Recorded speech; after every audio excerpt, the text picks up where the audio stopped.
Hi friends, ছোটবেলায় যারা পুতুল খেলেছেন তারা এই খেলাটা বুঝবেন। ইনি হলেন দিদিদের পুতুল। ওকে সাজিয়ে গুছিয়ে স্কুলে পাঠানো হচ্ছে, মানে দিদিরা মায়ের ভূমিকা পালন করছে, আবার এক দিদি ম্যাডাম সাজবেন।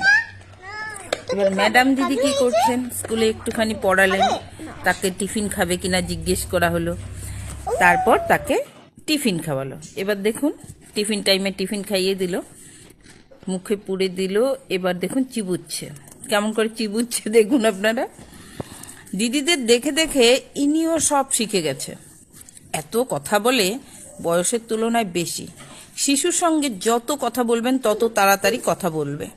শিশু অনেক সময় কম কথা বলে নানা কারণে, দেরিতে কথা বলে, কিন্তু বাবা মায়ের কম কথা বলাও কিন্তু এটা দেরিতে কথা বলার কিন্তু একটা কারণ।